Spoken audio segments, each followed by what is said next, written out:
À l'aube du XXIe siècle, le docteur Myles Munroe interpelle l'Église. Sa mission n'est pas de fuir le monde, mais de le transformer. À travers Munroe Global, il rappelle un appel urgent, incarner l'amour de Dieu, restaurer sa domination et faire des disciples là où nous sommes. Un message brûlant pour une génération en quête de sens. Moi vers le livre de Jean. C'est une session très importante que je vais aborder ce soir, l'Église du XXIe siècle. Nous sommes à quelques mois de l'an 2000, tout le monde est excité à propos du millénaire. Certains ont peur de ce qui vient, mais nous savons que cela arrivera. Chacun des 6 milliards d'habitants sur Terre aujourd'hui cherche et crie après Dieu. Ne le sentez-vous pas? J'ai voyagé dans plus de 58 pays et dans chaque nation, de l'Europe à la Malaisie, en passant par Singapour, le Japon et l'Amérique du Sud et l'Argentine ou l'Afrique, à tous les niveaux de la société, les gens cherchent vraiment Dieu. Alors que nous entrons dans le XXIe siècle avec ses marchés mondiaux, ses réductions d'effectifs, ses fusions d'entreprises, son économie mondialisée, nous vivons dans un cyberespace dominé par les ordinateurs, le web, les emails. Cette génération réfléchit au monde dans lequel nous vivons. À l'aube du XXIe siècle, nous sommes devenus plus savants mais pas plus sages, plus en santé mais plus faibles. Nous prenons plus de vitamines, mais nous mourrons plus jeunes. Nous sommes sophistiqués, mais déprimés. Nos voitures durent plus longtemps que nos mariages. Nos enfants tirent sur leurs enseignants ou assassinent leurs pères. Quel monde préparons-nous pour le XXIe siècle? Il semble que le plus grand défi de Dieu pour atteindre ce monde soit l'Église. Nous préférons les jeux vidéo à la pensée créative. Nous pouvons aller sur Mars, mais ne savons pas vivre ensemble. L'homme du XXIe siècle ressemble à un homme des cavernes sophistiquées. Nous transformons les forêts en jungle de béton, mais ne changeons pas nos cœurs. Le roi David a décrit l'homme ainsi. Nous sommes nés dans le péché, conçus dans l'iniquité. Psaume 51, 7. Des millénaires plus tard, rien n'a changé. Nous avons échoué à rendre le monde meilleur, mais Dieu aime ce village global et veut le racheter, une personne à la fois. Jean 3, 16-17 dit: Car Dieu a tant aimé le monde qu'il a donné son Fils unique, afin que quiconque croit en lui ne périsse pas, mais ait la vie éternelle. Dieu n'a pas envoyé son Fils dans le monde pour le condamner, mais pour que le monde soit sauvé par lui. Le désir de Dieu est de restaurer sa création. Romains 8, 20-22 déclare que la création attend la rédemption de l'humanité. L'homme a perdu sa domination à cause du péché. Genèse 3, mais Christ est venu pour la restaurer.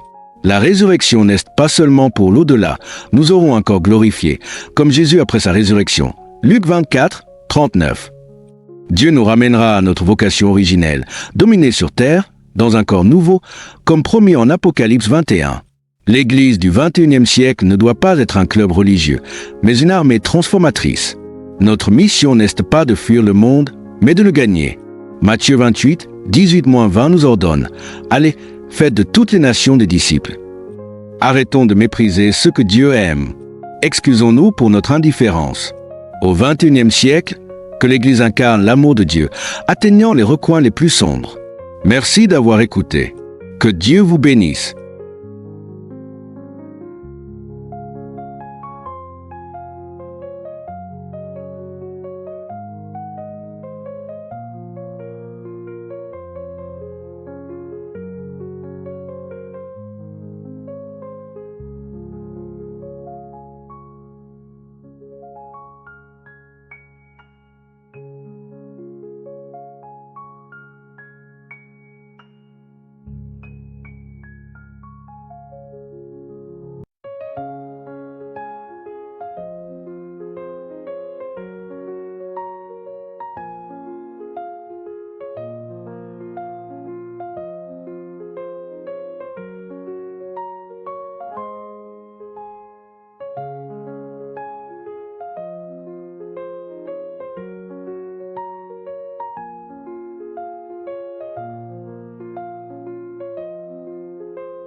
Voici une révélation. Le caractère est un sacrifice pour ses principes. Êtes-vous prêt à sacrifier une amitié pour vos principes? À perdre votre meilleur ami pour rester fidèle? Enfin, le caractère, c'est l'intégrité, être un avec soi-même. Le mot hébreu pour sainteté signifie un. Dieu est un, il ne change pas. C'est pourquoi nous pouvons lui faire confiance. Quand la Bible dit « soyez saints », elle dit « soyez un, arrêtez l'hypocrisie ». La fondation de la confiance, c'est l'intégrité. Quand vous êtes les gens vous feront confiance. Votre parole est toujours bonne. Vous dites ce que vous faites et vous agissez comme vous dites. Ça, c'est la sainteté. Porteur une robe longue ou un col blanc ne fait pas de vous un saint. Je veux savoir si, sous cette robe, il y a une seule personne. Ne vous laissez pas impressionner par le charisme. Cherchez le caractère. Il y a des années, j'ai invité un conférencier sur le mariage dans mon église. 2 mois plus tard, j'ai lu qu'il divorçait de la femme présente avec lui lors du séminaire. Je l'ai appelé. « Tu ne remettras jamais les pieds dans mon église. » J'ai retiré ses livres de la librairie. Si ce qu'il enseigne ne marche pas pour lui, il ne devrait pas l'enseigner. Le poids de vos mots vient de votre vie. Beaucoup d'entre nous sont impressionnés par des discours profonds, mais si vous n'avez pas de vie derrière, vous êtes comme un vendeur de diamants qui n'importe pas. Ne faites jamais confiance à un vendeur qui n'utilise pas ce qu'il vend. Il n'y a pas de vie privée. Écrivez cela.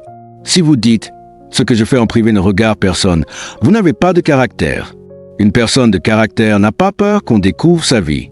Quand j'ai rencontré Nelson Mandela, j'ai vu un caractère sur 2 jambes. Il n'avait pas besoin de parler. Savez-vous pourquoi?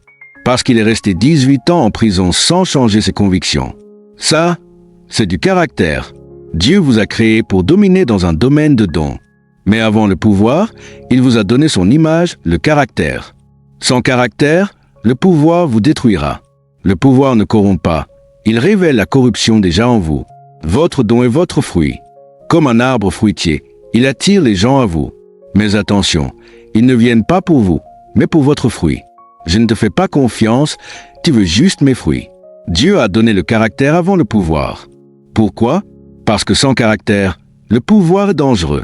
La chute de l'homme a déformé l'image de Dieu en nous, d'où notre estime de soi brisée. 3 choses testent votre caractère. 1. Le pouvoir, il révèle qui vous êtes. 2. L'argent, il expose vos priorités. 3. Le sexe, il montre votre maîtrise de soi. Samson avait une vision glorieuse, mais sa vie privée a détruit sa mission publique. Votre destin dépend de votre discipline.